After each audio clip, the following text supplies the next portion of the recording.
Hiking and yoga may appear to be completely different activities, but together they create a powerful partnership for improving physical health and emotional well-being.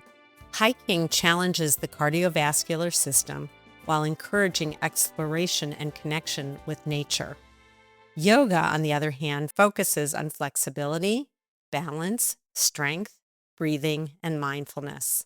When practiced together, each activity enhances the benefits of the other. Physically, hiking builds endurance and strengthens the lower body, while yoga improves mobility, core strength, balance, and body awareness. These complementary benefits can help hikers move more efficiently, recover more comfortably, and reduce the likelihood of overuse injuries. Practicing yoga before a hike can prepare the body for movement, and gentle stretching afterward can ease muscle tension and promote recovery. The mental benefits are equally as important. Hiking provides a peaceful escape into nature, helping reduce stress and improve mood. Yoga encourages mindfulness, intentional breathing, and present moment awareness. Together, they cultivate resilience, sharpen focus, and create a deeper sense of calm and emotional balance. Breathing is another important connection between the two practices. Yogic breathing techniques can help hikers maintain a steady rhythm during challenging climbs and long-distance treks, improving comfort and endurance while fostering greater awareness of the body's needs. Perhaps the greatest benefit of combining hiking and yoga is the opportunity to reconnect with both nature and oneself. Hiking encourages appreciation of the world around us, while yoga promotes reflection and inner awareness.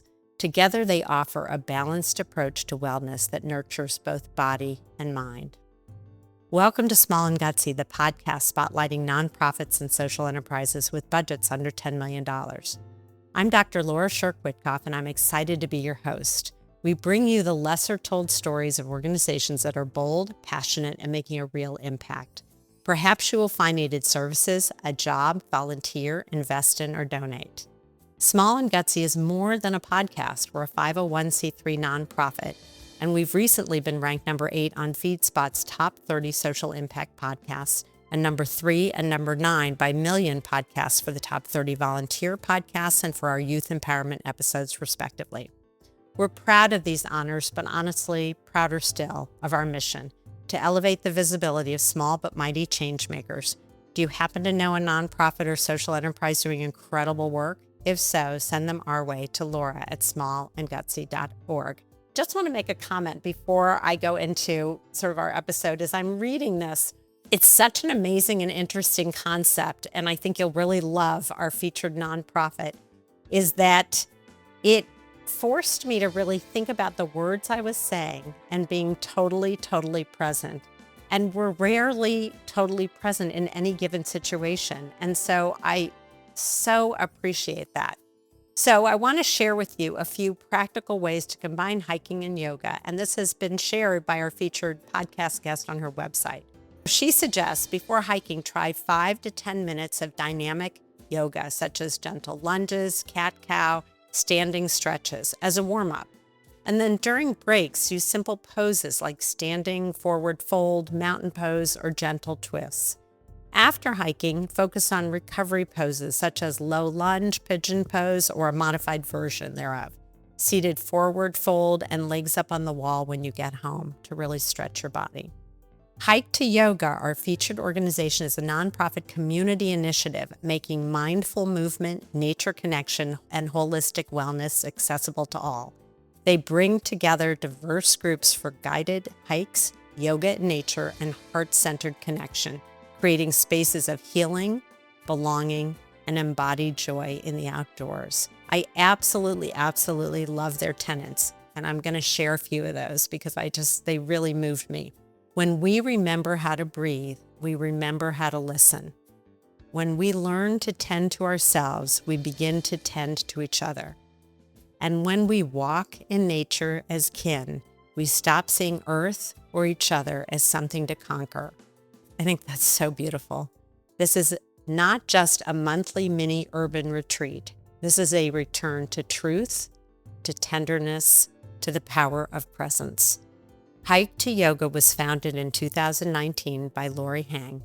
With over 10 years of experience helping people reconnect to their bodies, roots, and inner wisdom, Laurie leads intimate workshops and retreats where self-care becomes a path to collective healing and peace. Hike to Yoga is truly Laurie's calling. So let's get started. Welcome, Laurie. I'm so happy to have you on Small and Gutsy. Thank you for being here. Dr. Laura, I am so excited to be here, and thank you for that sweet introduction. I feel so honored to be part of the people you interview, so I'm very excited to be here. Sounds like you have always been involved in yoga, or yoga was very important to you. And I'm wondering how you introduced the concept of hiking or combining the two. Where did that idea come from? Because it is so powerful the way your website describes it, the way people share what their experience has been when they've gone on one of your hike to yoga experiences or having been on a retreat. So I'm just wondering how you figured out how to merge those two areas. That's a really good question, and I think I have to start this answer by saying that I was never a athletic person. Like growing up as a Chinese Vietnamese American, my parents always told me to stay home and do my homework. So Yeah. when I first adopted my dog in 2016, I started walking the hills around my house. And that's when I realized, wow, like walking is actually really hard, and especially with the hills that we have in Baldwin Hills, Culver City area. So as I was walking him and my feet were sore, my legs were sore, and at that time I had been certified as a yoga therapist since 2014 or something. And I started stretching after, and I would stretch my feet, my hips, my legs. And over time, just being able to walk my dog daily and stretch afterwards, I realized that my lower body was getting stronger. And it wasn't until a few years later that a neighbor of mine was like, hey, what do you think of a program at the park? And so that's basically how that got started. And so once you did the program at the park, it was a combination of hike and yoga. And that's where you got hike to yoga. Was it both of those when you started a program at the park? Yes. And right now we start at 9 a.m. We used to start at 7 a.m. And I'm not a morning person, but she was like, it's better to get it done. And then more people will come because they will just be done with it. And it was really tough, but we worked it out. And I think right now, starting at 9 is like great for everybody because we need to get our sleep in. And I also want to say that another reason I thought that doing the walking and the hiking before yoga is good is because a lot of people like to do hot yoga. And I've done it before as well. And the idea is that the heat will get your blood circulating a lot easier than just arriving to yoga class cold. So the walking actually helps to warm up your body in a more organic way so that you're not just exposing yourself to like sometimes over 100 Fahrenheit heat, like just like that. So I think being able to walk and use your body before doing yoga really it's like, I don't know how to describe it, but I do think that getting the energy out before, getting your mind centered as you take the steps, I think it's really, I'm starting to create some research behind that I hope we can talk about later. But really, I Yeah, think what I'm trying to love say here to. is that I think adding the component of walking is actually really meditative and has more than just cardiovascular benefit. Yeah, I love that you said that. And also, it's funny that you said that about the hot yoga because I've never been a yoga person because think I'm so inflexible, but I think you're changing my mind. But I could never do hot yoga because I would get physically ill in a space that's closed like that. I couldn't breathe as well. And so I never wanted to do it. And so stayed away from it. But what you're suggesting with walking, kind of warming up your muscles, gets you into a place where you then can more easily do the yoga poses, or the stretching feels like it's part of a whole piece. So yeah, walking is hugely beneficial, and not just cardiovascular, but mental health wise and being focused and centered. It's all the things that you talked about. So I love that you put this together. And so do you offer this every Saturday, or is it also during the week? share a little bit about the program, and then I want to get into some of the research ideas. I think it sounds cool. Yeah, when we first started, we were doing like, I think 8-week seasons. So we were offering it every Saturday at like 7 a.m. And now we've just kind of, for capacity's sake, have it monthly. So every first Saturday, we start at 9 a.m. And right now, that's what we can offer. And I think it's possible to want to do more. But I think right now it would have to be about increasing capacity. I totally understand that. So as you grow and more people want to be doing this, you may be able to offer it more if there can be funding and people that might be able to be trained in sort of your program specifically. So can you share a little bit about the once a month where is it located? Do people need to sign up? Do they show up? How does that work? Yeah, right now we are currently just at Kenneth Hahn State Recreation Area in the Baldwin Hills, like Culver City area. Sometimes we'll partner with another nonprofit to have them at Franklin Canyon over by Beverly Hills. But right now, I'm just, trying to figure out like how would like a second location look like. And yeah, like I'm trying to figure out how, like maybe there's trainings or maybe there's like, how can we really partner together effectively? Because this is my first time doing it. So I'm trying to figure that Love out. it. No, I love it. It's a good way to Yeah, spread it. Mm-hmm. exactly. So people just show up, they need to Oh, sign up yes. with you, or how do they get to the park and find you? And, how do you know they're there? How does that all work? So we have an Eventbrite account and you can definitely donate and RSVP on there. So even if you don't have anything to donate, we welcome your presence. We don't turn anyone away. It's great. Sometimes people even come and we have a physical sign-in sheet. So I'm like, if you need the hiking and the yoga, come on out. I call it a mini urban retreat because it's exactly that. And in this day and age with everything that's happening, and like, you guys, just come on out because I think, every person that focuses on their self-care, they're actually minimizing self-harm, right? If you Yeah, take it's care of true. yourself, you're not allowing the world to bring you down. So that therefore you're filling your glass and you're going back into your community, back to your families, and you're pouring from a fuller place. I love that. It's so true. And about average, this may be a hard question, but how many people generally show up on the first Saturday of the month? We have about 20 to 30 people right Oh, now. that's a lot. That's Yeah. great. So word Yeah, is it really spreading. varies, and I feel like right now Mm-hmm. with the World Cup, who knows? Like Right, our next right. event is July 18th, which happens to be like I think the game right before last. That's what my husband told me, and I was like, "Oh Oh, my that's God, so like funny. now I'm competing with the World Cup." But yeah, sometimes we have to be mindful of like holidays and what's happening because Yeah. attendance is definitely impacted. I totally understand that. And it's not on the first Saturday of the month, or is it, except there are exceptions? And so you'll have a calendar that people can. Yes, there are exceptions sometimes, but July tends to be the exception because we never want to compete with July 4th. So always we have it on the second Saturday, but because this second Saturday is my birthday weekend, Ah, I won't be in town. So it's going to be mm-hmm. the third Saturday, Yeah. but it's going to be a really awesome event. And I know people won't see it yet, but it is going to be my birthday celebration. So we Oh, do that's though, so like we great. have fun holidays and we do like really cool themes. Like we're having a diversity theme this month because I represent all the different things and people come from all different backgrounds and ages. So why not? I love it. So someone just needs to go to your website and look at when the events are posted and be able to sign up that way.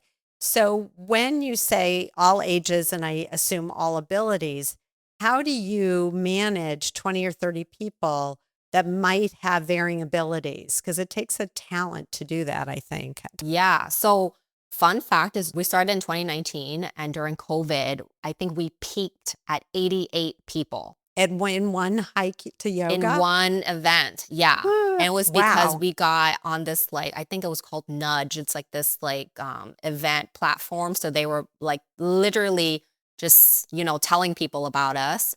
And it became one of the top things to do in LA, I think in like 2021. And That's so great. so at that time though, I was ready for it because I had a lot of hike leaders that I had trained and we have like three different hikes. Like, so there's three different levels. So at that point, we had people leading different groups, and it was awesome. Right now, we're gearing up as well. Like, I'd love to launch like a hike leadership program again, but this time, like, offer maybe some certificates and things. And I'm not exactly sure yet. I'm like still thinking about it, Well, but you're still in the infancy of trying to figure out this is mhm. a nonprofit that's really a movement to build those two areas of hiking and yoga together because the benefits are so clear. So, wanting to make sure that people are trained for hiking and that you take care of people, and that also people are trained when they interject yoga within that context. So, it's important. It sounds like it's really important to be able to have the training, but also to grow in a smart way, which it sounds like you're really trying to do. And COVID was such an exception, but that's pretty amazing that you had at one point 80 people showing up. That's amazing, actually. Yeah.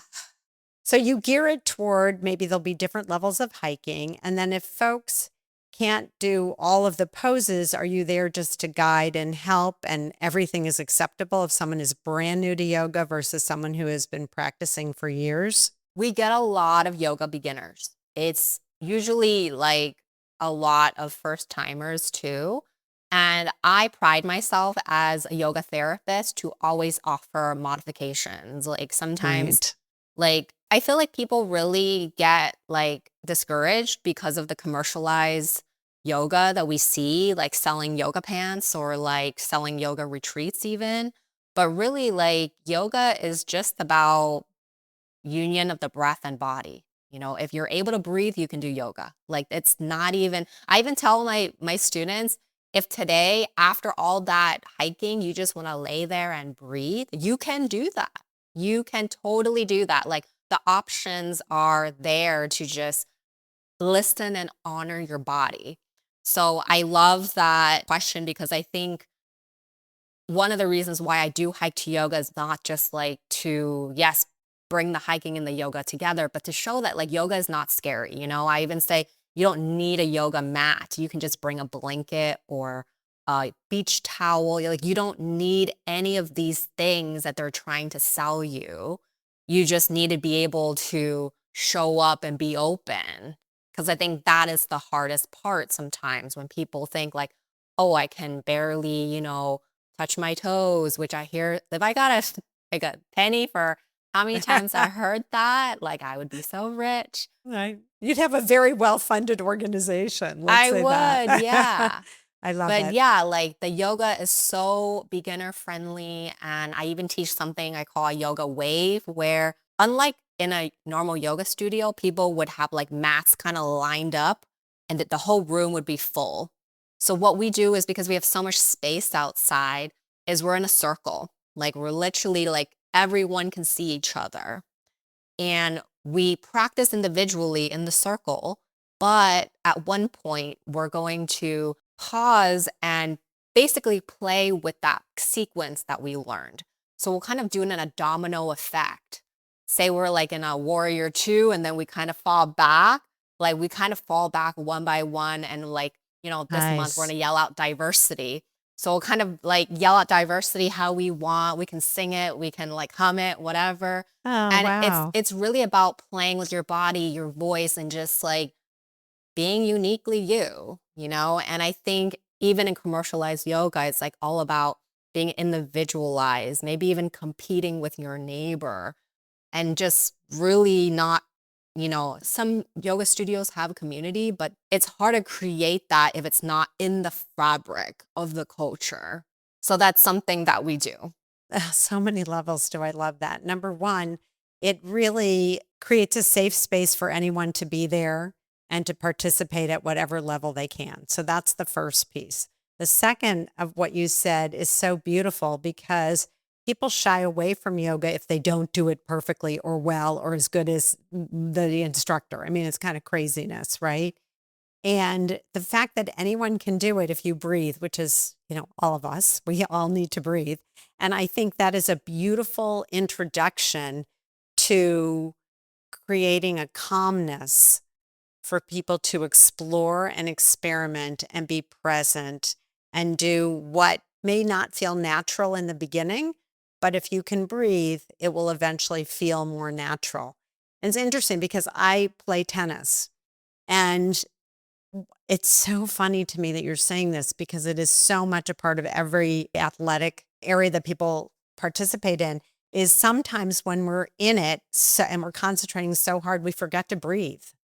I've had coaches say to me, you need to breathe. Don't hold your breath when you're hitting the ball. I'm like, oh yeah, of course, because you're not going to get as much energy out if you do that. But it is so not natural or intrinsic to know that until maybe you've practiced it. And once you connect with your body in space and time and know that breathing is part of a yoga pose, really, if you think about it, it's kind of one and the same, then you're really able to take that on and be more exploratory with your body and with your mind. And I think that is just a beautiful way to bring people together.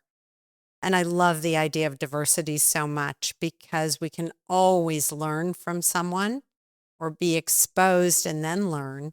And through that exposure and appreciation and patience and acceptance, do we come together as a community. So I just love that. It's Thank you, amazing. Dr. Laura. Call me Yeah, I Laura. mean, I love that. so many people are not breathing. Like we're Right. so stressed at work or hunched Mm-hmm. over a computer or a phone. We're like breathing such shallow breaths that we don't realize it, you know? And that is like one of the things I would love to research. Like, how can yoga improve breathing? How can hike to yoga improve breathing? And how does that like help with the body and the brain? You know, how can we effectively improve human life quality Yeah, it's by so true. just, Mm-hmm. and that's why it's like, it's kind of a good thing that out Kenneth Hahn, there's no reception. Like, you can just take a picture and then put your phone away. Mm-hmm. I love that. Mm-hmm. It's Yeah. better because you don't want to be distracted. The distraction is problematic. It's interesting because I teach a class, a graduate school class, and since I've been doing this for over 10 years, I begin the class with some mindfulness breathing, very short, 5 minutes or less. And it's really just to close out whatever's going on the outside for people because everybody's day is crazy. You get to class and you're still frenzied. And so I want us to be a community within the class. So I don't force people to participate. It's really a choice, but I explain the benefits of sort of shutting down what's on the outside so that we can focus together as a class on the inside. And then when you leave, you go back to whatever's waiting for you out there. But in the meantime, we get to be present together. And that's really what you're asking folks to do. And that's why it's great that there's no reception and people can't be on their phones because you are forced to be, it's so sad to say forced. People want to be in nature. They don't always know how. They want to be in community. They don't always know how. Many people, myself included, because I've been told my whole life I'm not flexible, that I think, oh, yoga could never be for me. You have convinced me in this conversation that I can do yoga. And I just have to be with the right class, I actually have to be with you, Laurie. I have to go on one of your hike to yogas. So I'm going to have to Come on figure out out. when I can do that because it Yes. really is. It's luckily you're in Southern California. You're not far from me. I think it would be an incredible experience. And I think I will learn so much from how you really encourage people to not only be present, but to be within themselves and to free up what their body could naturally do if they connected the breathing with not just the hiking, but with their body movements, the yoga piece. So I love that. I think it's amazing and Yes, you'll interesting. definitely Yeah, have to go come ahead. out. You have Oh, to. I'm going to I'm do like, it for sure. I promise. okay. Yeah, definitely want to Yeah. do it. And then there's another component that we do too, Mm-hmm. which in the beginning, when before, because like kind of like what you said of you do a 5 minute breathing exercise with your students, we arrive. So usually people are trying to find parking and then they run up and they're like, oh my God, I thought I missed the group. Right. But really, we first kind of hold space as like an opening circle. So it's very intentional to kind of introduce the mission and each other. And I ask people to say their name and where they come from or where they live and something about like the theme of the day. And I had recently read about how when you tell people to actually voice where their roots are from, they are like totally arriving. I And I love think that. it's this link. Yeah. And I think it's this link of like all that ancestral embodiment that you are. And so when people are like, hey, my name is Laurie and, I have Chinese roots. My parents were born in Vietnam. I was born in a refugee camp in the Philippines. Like that lands. People see you. And I think what you just said about people, maybe not even knowing how to get into community or not knowing like how to be in nature, like are they going to get lost or eaten by coyote? Like our lion, Right. like it Right. happens, I guess, Right. in Right. LA. But I think it's really important to acknowledge, who you are in person nowadays. Like how many like instances do we get that? So I just want to note that like that is like a very important thing that we do. And also when we land at our hilltop location where we do the yoga, we do a land acknowledgement, right? We acknowledge I the love it. stolen land of the Gabrielino Tongva people. And I think that is like another layer of arriving to where we are, like where we just walked. Where did we come from? So it's almost like we talk about where we came from. We did the walk, and it's kind of like symbolic because as we arrive at the hilltop, we really acknowledge where we are. I love that. I also, what I hear in that is you're making people visible. We walk around being so invisible, or we have all these identities that aren't necessarily our core roots, like what we do for work or who we're connected to or whatever is in our value system, right? And what's truly in our value system is being visible for who we are, for how we identify, for how we identify, not how somebody else chooses to identify us, but how we internally identify that we want to share. And so you're intentionally making people visible, seeing one another, and then creating a community, and then honoring the land on which you are practicing. It's very moving, I'm sure. This episode is sponsored in part by one of our partners, positively impacting the nonprofit sector, GiveLink. Instead of wondering where your donation went, you can now donate exactly what nonprofits need, from diapers to school supplies to hygiene products, and see photo proof when your items arrive. It's 100% free for nonprofits with no fees or commissions. If you're a nonprofit, here's your chance to sign up with GiveLink as one of their nonprofits receiving needed products and goods you select. Small and Gutsy is not just a partner, but is a recipient as one of their nonprofits because we signed up, and I'm really thrilled to partner with them. Check them out and sign up if you're a nonprofit, or if you're a donor and want to give goods directly, take a look at all the nonprofits listed on their website, which is givelink.app/en. And the link will also be in all of the show notes. So my recommendation is check out GiveLink. Thanks. And thanks for partnering with us and for sponsoring Small and Gutsy. So I'm curious about any aha moments, like aha moments where something surprised you, or aha moments where you thought, ooh, I hadn't thought about that. That's a really interesting byproduct, or I didn't know would hit somebody's emotions, or anything like that that you feel like sharing. I mean, I feel like there are so many. One thing that we also do on the trail is, we don't just walk. Sometimes we have a mindful moment where we listen to sounds. Sometimes we have a moment where we talk about, the native plants on our path.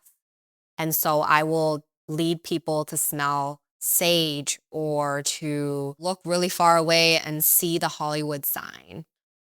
And people have told me like that is like a multi-sensory experience. And that brings them deeper into the depth of the experience. Because Yeah. sometimes I think when we just walk by, sometimes walking really fast, like people just be hiking and like almost running, right? They don't see the plants or they don't smell them. They don't take the time to hear what is happening. So I think when someone had told me like, yeah, like this is a multi-sensory experience, I realized that kind of like what we talked about with digging deep in our ancestral, but we are like taking the whole depth of like where we are. And I think I hadn't really, because we've been doing like native plants and, teaching about them through another nonprofit at the park that we could partner with. But I hadn't considered that that was actually also part of the healing modalities that we're presenting. And so even last month, we partnered with them the theme was freedom for Juneteenth, and we were taking baby plants, like baby seedlings, into bigger pots. And someone was like, oh, it's like we're giving these baby seedlings their freedom. Oh, I love So that. it's like being able to bridge different modalities in the theme. And I'm like, oh, I didn't realize when we were doing that's what we were doing. And people would just kind of bridge them for me. And I'm like, wow, now I know what I'm calling this.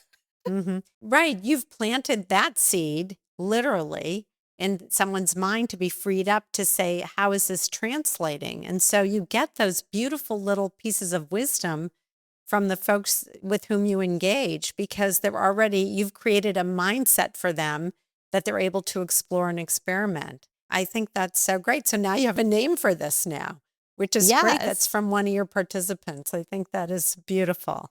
That's where we get some of our best outcomes and impacts from the work that you're doing and sometimes the work I'm doing. I love that. I think it's so meaningful for people.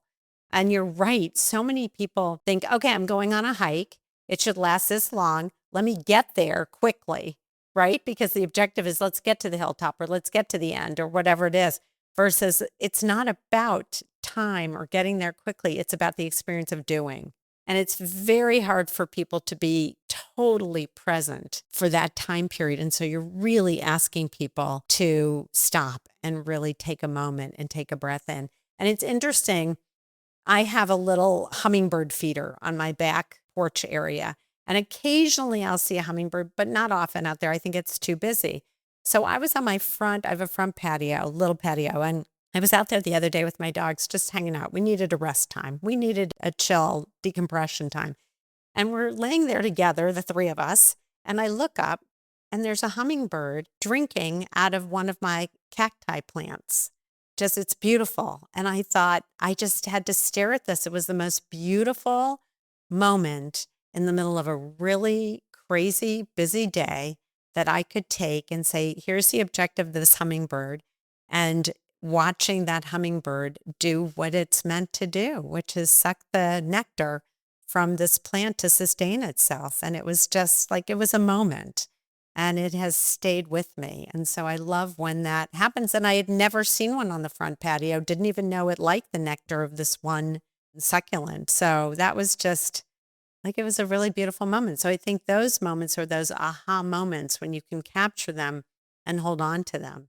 So that was an unanticipatory gem that you got from that individual who said, we're creating freedom here, freedom for the little baby plants. I love that. Well, you'll also love then at this park, we have also a hummingbird garden. We have yeah. like all these feeders and not just that, but native plants and trees that, they're just feasting over here. Like birds, a bird bath, everything. Like it's like paradise. So love that. we'll also have like meditations in there where we'll take off our okay. shoes and ground. And that's also another thing that we offer sometimes. It's like I said, we just kind of like create some adventures with the theme. So I remember somebody when they were taking off their shoes, they didn't even say anything. They were just like taking off my shoes. And I just think that was, like freedom. Because one of the things about like yoga therapy is a lot of people are so embarrassed with their feet, I realize. Like when I teach even private clients and like everyone's so embarrassed. They're like, oh, my feet are so embarrassing. And I think being able to be free in your feet is something like some people, even for the first times they come, will be in their socks on their mat. They won't And take off their socks, right? Yeah. So I think there's something about like free the feet here. Like I want to like talk about. I think Like, that could be a whole theme. Free those feet, embrace them. Sort of like if you can yeah. breathe, you can do yoga. And feet are part of what help you get around. Yeah, and it's So crazy to me because like, they have, like, the same, like, your hands and digits, fingers, and right, yet right. they're, like, up in rubber, plastic all day. It's So so I think true. yeah, I think being able to see somebody who's, like, not sure and then, not taking off their shoes, and even kids, like, I've actually done some, like, youth classes and field trips, and it starts young. Is it the embarrassment of the feet or that they don't think their feet should be shown? What do you think that's about? I don't know. I think It's it's not a fair about question, but I don't know, I think some of them are scared of the smell. oh, yeah, I didn't even think of that, of course, but you're I think they're outside, scared of the you're in smell, nature, yeah. but yeah, okay, fair enough. Mhm. But it's funny because I'm like, well, then that's hygienics like issues, right? Mhm, So I mhm. don't know. So I'm just kind of like bringing that up because I feel like, when someone's like free with their feet, it's like a mindset shift. Yeah, they're just accepting that that's part of their body and they wanna love every part of their body, so And here's it's just it's another part. yeah, and you can show it, and if Mhm. I don't know, it's kind of funny, but I also work with some reentry organizations. And every May for Asian and Heritage Month, I partner with an Asian American. It's called API Rise, but Asian Pacific Islander organization. And every May, we bring out their communities. And some of these testimonials that I've received are just amazing. Like some of them have not been on a trail in like decades. So being able to be free was like sometimes overwhelming. I bet. Were these folks who've been previously incarcerated and it's an opportunity to work with them? Exactly. Yeah, Yeah, yeah. yeah. So I we would just wanted to take make them it out. clear. Mhm. So they have these communities for connection and to kind of support each other. So I'm a refugee and immigrant, eldest daughter, first generation. So a lot of these people are also from the same background, but they kind of found a different path. And I just want to say, part of like yoga is not just, oh, it's a workout. It's like social justice, you Oh, know? I love that. Mhm. And I think there's some people out there who are like, yoga is not political. I don't want to take sides. But I'm like, I see it as like yoga is a way to refine this tool, right? This tool, like this is supposed to actually help us be more clear and focused in our energy, right? So my intention for bringing them out to Hatha Yoga is to show them how expansive life can be after living behind bars, living inside for so long, you know? Like giving them support that like you are not different and that you deserve this. Like not just people who have jobs or, regular lives deserve these mini urban retreats, like everyone. And I think, they the most need this kind of support and to be able to rejuvenate. So yeah, like I think the biggest transformations that I've seen is for them. Wow, I bet. Yesterday, I went to a show. They put on a show, like it's like their stories. And after that, we had a luncheon. And like between the people who were in the show and the people who were getting like jobs as volunteers and staff, there were Mhm. people who attended my events. Oh, wow. Oh, So I'd wow. like to believe that like Mhm. there was a connection there that my Mhm. work has Mhm. helped them to see their own potential. For sure. Like Yeah. obviously I'm not going to take credit because I'm like, I may have opened the door, but you walked through it and through more. Mhm. Like you did it. Mhm. Like Mhm. I'm just so proud to be a Yeah, and part of it. I love that. You also expose them to something new. And I do think that yoga and hiking in this context, there is with a practice a rewiring of the brain because it's also showing what's possible. When you practice breathing and doing poses, and when you hike and you didn't know you had the ability, or you thought you might have the ability, but you thought you would be judged for whatever reason. And when you're not and you're really accepted, it frees you up, as you said earlier, to really be able to give to others when you can give to yourself. And you're creating the space for that to happen.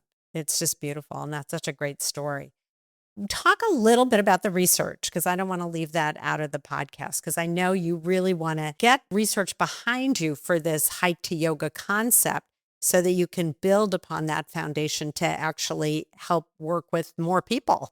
Yes. Okay. So I did my first research project. So there's a symposium of research and yoga therapy every year through the International Association of Yoga Therapists. And I had submitted a abstract for this blind participant that had attended one of my hike to yoga events, and it got accepted. So this month has been a crazy month. I was sharing the findings about this qualitative, just one research person that I was able to conduct. So great. Mm-hmm. Yeah, thank you. The most interesting part that I can report is that he basically said if you make everything accessible for a visually impaired person, you would have made it accessible for everyone. And it was so interesting because he did have a guide, right, that he came with, who was good at keeping him on the trail, making sure he kept with the group. And I had introduced him as like, look, Tony is visually impaired, but like, come say hi, and he was telling me stuff like, yeah, when people would come up to me, it would be great if like they stated their name so that I could kind of remember it because I can't, remember from their face. So that Right. was kind of fun. But he was like, but when you were describing the yoga, it was great because you were describing where the feet should be, how the hands and arms and head, everything was great. But he was like, but you didn't explain enough of the trees, of the landscape. He was like, Oh, if you interesting. had detailed it more, kind of like what we said earlier about the sensory experience being part of the depth of what is in front of us, he was like, I would have liked to know like the colors and the leaves and more of everything that you were seeing. So that he And could take it so, in through you. yes, Yeah, that makes yes. sense. Wow. So it was Yeah. really interesting because I know how I teach yoga. Like I've been, a yoga therapist for over 10 years now, and I know how to describe it in the body. But it was funny to get feedback on how I was describing the sensations of what was around us Yeah, that which maybe now I wasn't seeing as much to mhm. be able to pass it on. So we learn from every experience. It sounds like you've really learned from every experience. So you were accepted based on this one empirical research observation and activity with this one Yes. individual. And then did you present that yet, or will you be presenting that? Yeah, so I did present it 2 weekends ago. Yeah, it was my first time ever presenting research. And, after hearing more research presentations from my colleagues, I am just like in awe of how much research there could be more of and how it could even, impact more yoga therapists and more programming to be done in schools or in, parks. And, what I'm doing is nature-based yoga therapy. I don't think anybody that's really doing it. I know in Japan they've called it forest bathing. But what I'm talking about is not just like being with the trees, which yes, we're like co-regulating with them. But what I'm trying to say here is like not just like sit there and be with the trees, but like see it for what it is. Being really in the same space with and using your observational skills to be connected to nature rather than a separate passive observer in nature. Yeah. Like be an active Yeah, participant. participant. Yeah. So if you were to think of a research project, is there something you want to do more of in that vein so that you can really say, hey, this really works. We should be doing this in schools and in other venues. And so tell me a little bit about your thoughts on that. I think there is something for kids. I really would love to be able to show like as someone who is an immigrant and I didn't have access to a lot of like peer groups or even like Right. adults in my life, I think had I had, more like leadership and mentorship in the realm of nature. I remember like begging my mom and my dad on his day off, one day off, to take me to the park or to the beach. I think intuitively I knew that. I knew it was good for me. Like I just loved being outside, but I was like never allowed to be. So I feel like I wonder if there are kids out there that, we were talking about Active Plus, and it was like, how can we bring the kids who are already showing like they would love this and be able to like track their progress through time?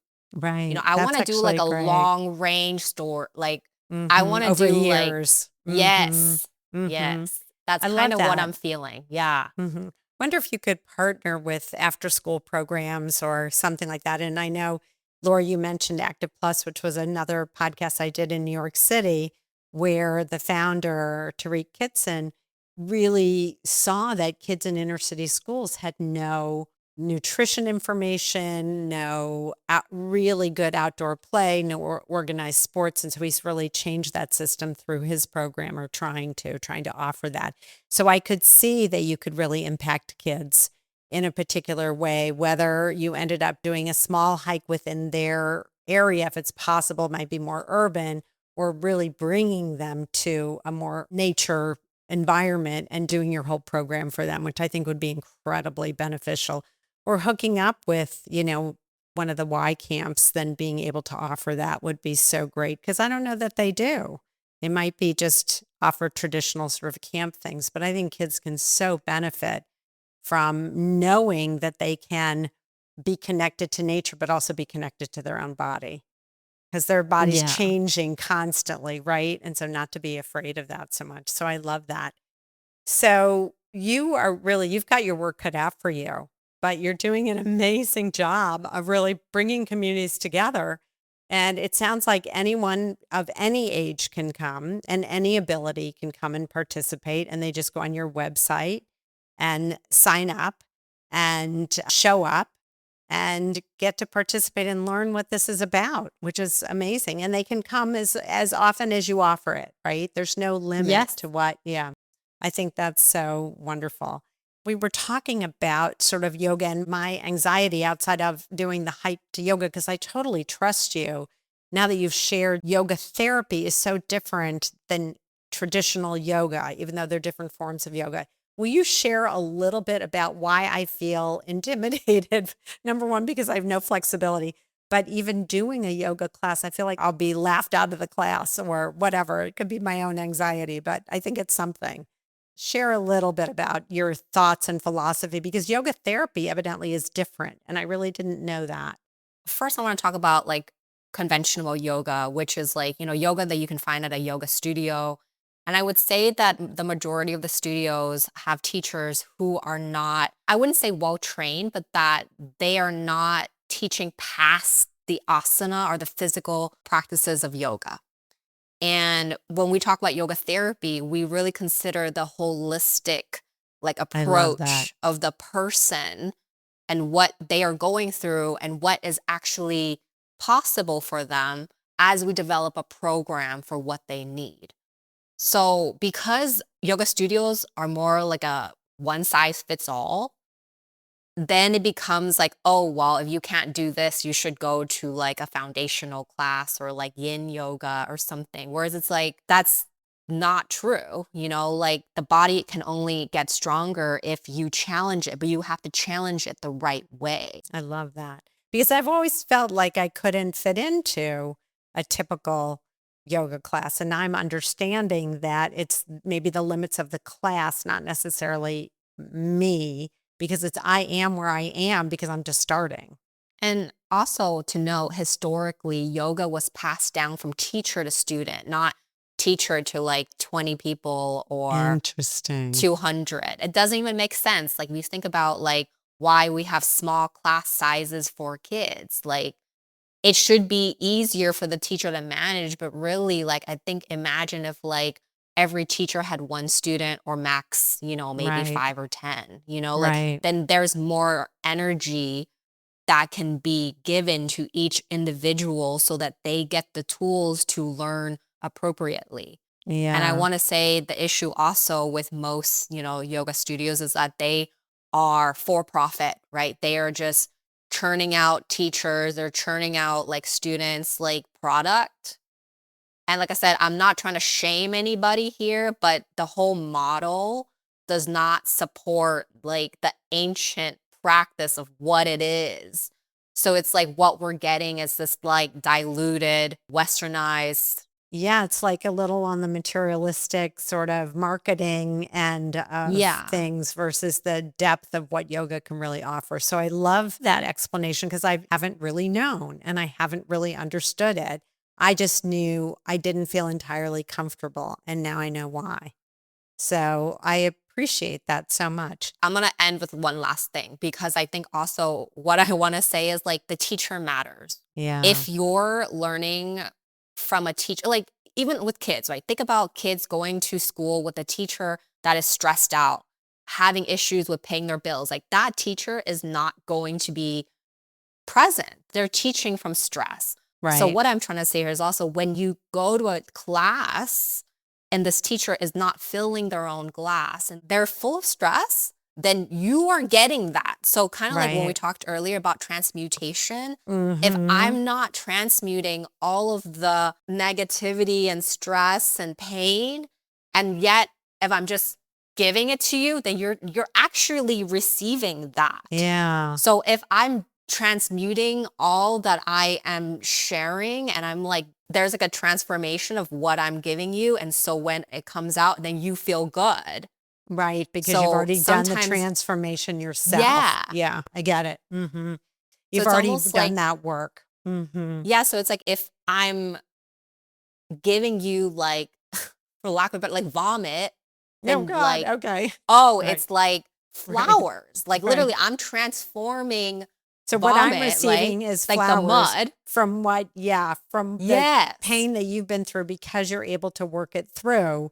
Then what you're able to give is something in a much better format and a much healthier format. So it's when you don't receive that, notice it and know that it's not the right place for you.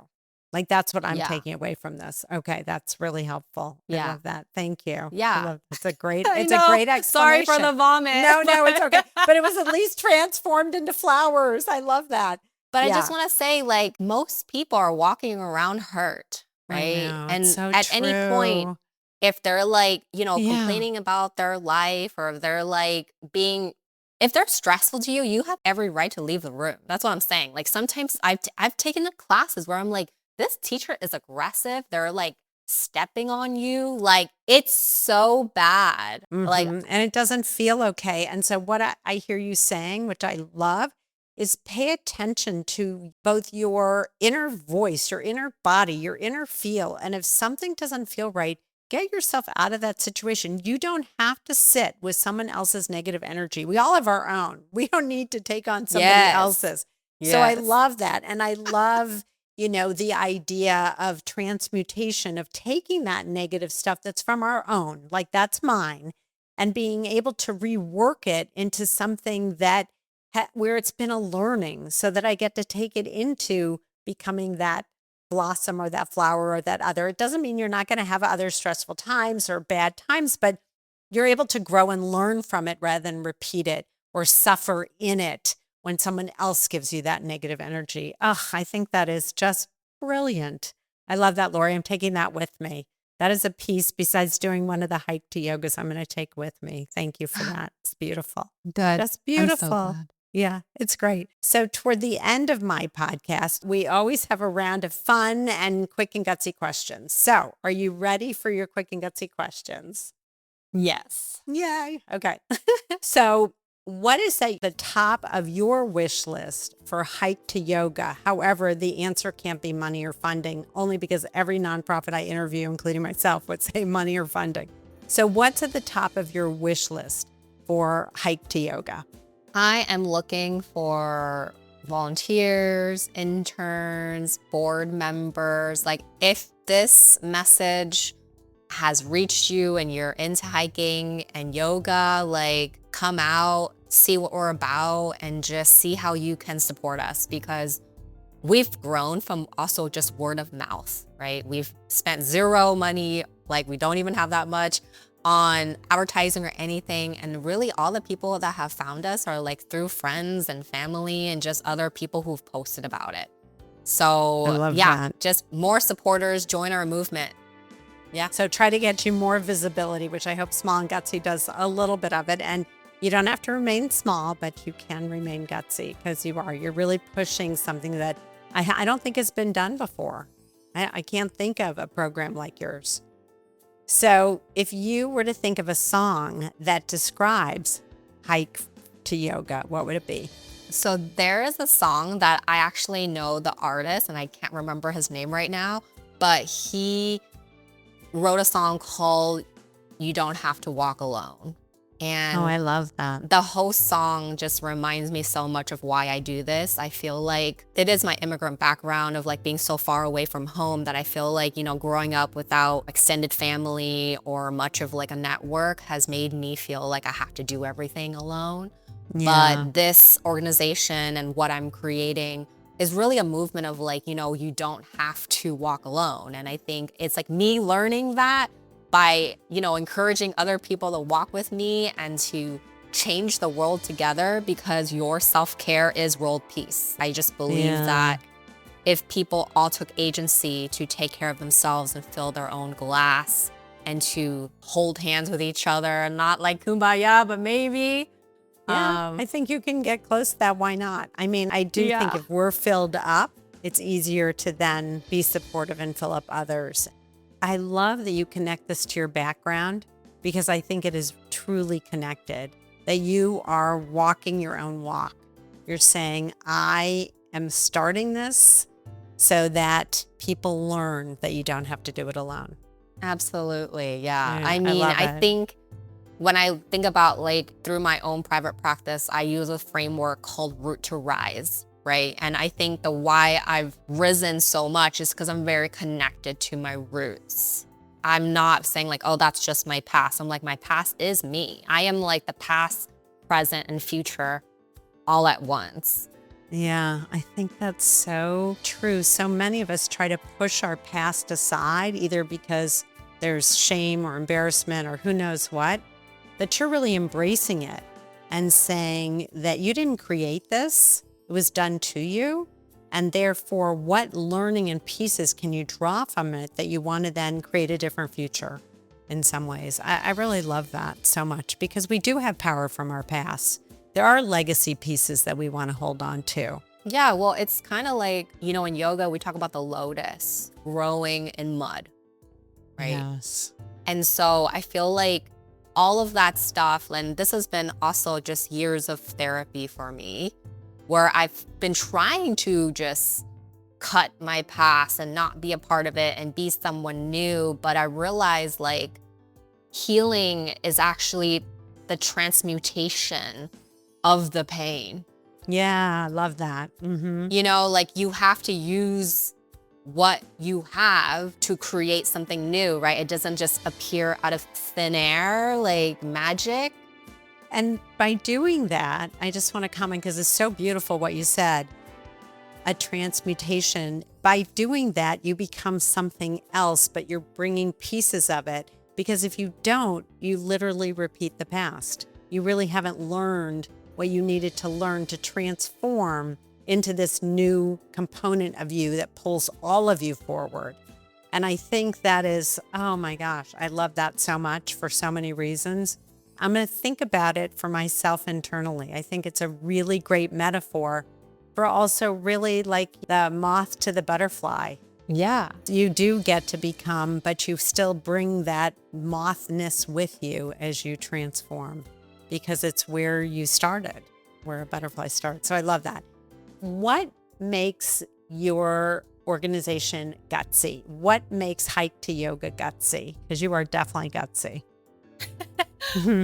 I think Hike to Yoga is gutsy because we are just all about so many different modalities. I feel like between the sensory of nature and hiking for the cardio benefits and yoga for so many different layers there. And I just feel like it's gutsy because it's combining like a multitude of things that have never been combined before. Right. And I've been very intentional about it. So I think there's very deep roots that, I've been doing this since 2019, and we actually just hit 100 events. Oh, that's fabulous. Wow. Yeah. And so I think what makes it gutsy is like I've really refined like what I'm doing. And I think that, you know, obviously maybe people would have even let it hit the road after maybe even 10 or 50, but I was really like, I wanna get this right. And it's taken so many like renditions and even like different volunteers and people adding their own flavor and like giving me feedback that I'm just so grateful that I've taken the time to make it something that the world has never seen. I love that it's an iterative process, because I think when it's something becomes stagnant, then when it doesn't work and you hit a wall or you have a disappointment, you give up. And instead you iterate. You go, okay, let me take a little bit of this, a little bit of that. Let's try this. Let's go. And that's the best way to learn. And it really speaks to your open mindset. You have a growth mindset in this because you know it works. And now you just have to get to a place where you get more and more people to recognize that it works and then figure out what other research pieces you want to do. So you're there for sure. I love that so much. I think it makes you gutsy. So what is something that outsiders or maybe even a few insiders don't know about Hike to Yoga? So something that outsiders, but maybe even a few insiders don't know. In 2022 to 2024, I took a 16-month hiatus. Wow. So some people who have been following us for a long time probably are like, got mad respect for me for coming back and pulling it out. But for the people who just found me or maybe just met me, don't know that. And I don't talk about it often because like for those 16 months, I didn't really know what I wanted to do. I was like, you know, Hike to Yoga was really straining my life. And during the pandemic was a crazy time in 2021. And I think I needed time to think it over and to figure out what I really wanted. And even my board member at the time was like, you know, you don't have to continue. And I needed that time to just see if I wanted to go back. And I think that is such a deep thing. And sometimes people will be like, oh, well, you didn't keep going and maybe judge me for it. But actually, I use it as like, no, like I left or like I put it down and I picked it back up. And that's why I'm coming back with a vengeance, like that I know I want this and that this is something that I'm here to do. You know, I feel like I said, being first generation and like feeling like an eldest daughter is always like, oh, I have to always do all the things. I have to like save the world. And so as everything was stretched really thin, I was like, I need to put this down because I'm going to run it into the ground, like really for real. And I think having that wisdom to do that, really thinking it through, and then coming back in 2024 and being like, you know what? Yeah, I don't know where it's going, but I'm going with it. And fast forwarded now, and I'm like, wow, like I know where I want to be, but I just have to trust the process. That has been really hard. Why I had to put it down was like, I was like, I'm scared. Like I want this, but I'm scared that if I try, I'm not going to make it. And then I realized like, I just have to believe in myself. I have to believe that as I follow down the path that it will open, and it has. So I think I want to share that as part of like, what do people not know? And I think it's because on the outside, I think it can look like, oh yeah, she's been doing this in 100 events, but they don't know that like, oh, it's been like such a wild ride of like renditions and adjustments and different lessons that I've had to learn as like a founder and executive director. It's not that easy behind the scenes. I think like sometimes I just make it look easy and I don't like to ask for help, which is like another thing that I'm working on. So that's what I want to say, that even though we might think that things are easy or simple, like I think nothing in the world worth doing is easy. I think that's actually a good sort of a good, I'm not sure what the right word is, but like a metaphor or a saying to live by. And I actually would add another word. I think it's very courageous to take the time to think about, is this something really that you want to dedicate time to? Because it takes a lot of energy. I know from Small and Gutsy, And there have been many times I felt frustrated. Am I really doing, for other people? Is it really making a difference for them? And then, I'll be in that wobbly moment, and then I'll have a friend or an interviewee contact me and say, oh my God, that was so great. It was whatever it was. And I'm thinking, okay, even if it's just that one organization or that one person that found this valuable, that's enough. And so I think it's courageous. It's courageous to take a step back and be reflective. And it's even more courageous to step back into the ring, as Brene Brown would say. Step back into the ring, and you're in the ring. And things open up, and you're realizing people really want this and need it. And it's good for you to realize that you're not supposed to be doing everything. And there are boundaries to what you're able to do. But this is something you know in your heart that is transformative, which I think is really wonderful. And I love the word you used before, what was it, the word you used? Oh, transmutation. Transmutation. Yes. I love that, because you're still taking what you had and then creating something new, which is sort of an iterative process, and something I so believe in, that you don't get rid of it completely. It just becomes something new and something different. I love that. And I love that you bring your past self into the mix as you ask everybody else to. So last question, sorry, but these questions always give us pearls, and I love asking them because we get so many more interesting tidbits that I think are so useful for folks. If you could get one celebrity or influencer to talk about Hike to Yoga, who might that be? I really love Michelle Obama. I do too. She's amazing. I think if she could talk about it, maybe if I could get on her podcast, I think it would be pretty cool. Yeah, her and Craig's, that would be great. I love their podcast. Or if you invited them to go on a hike. That's true. Hike to Yoga. That's Always true. invite them. They might do it. You never know. I should. You never know. Maybe one day when they plan on coming out to California, I'll be like, hey, just put this on your calendar. Right. Just put this on your calendar. It really is an incredible experience. And that's what you're really helping people understand, that this is an incredible experience. So how do people reach you? How do they get to your website? How do they sign up for a hike and really benefit from your knowledge and what you're giving? Everything that you need is on our website, which is hiketoyoga.org. So HIKETOYOGA.org. Even if you want to Google Eventbrite, Hike to Yoga, you can find the RSVP, but everything is linked there. I forgot to mention that we also have a merch line, which is, the tagline is Rest is Rebellion. I love that. I saw your stuff. I think it's great looking.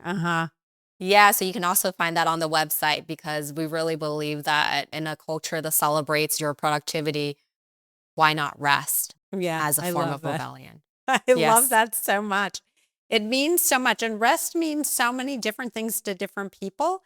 But the way that I'm going to interpret it, and I could be wrong, is really be present, be in the moment, take time for yourself, really do that breathing that you talk about, whether you're doing an activity and then doing stretching and moving your body, but be in tune with your body, whatever it needs in that moment. So I want to take this moment and thank you.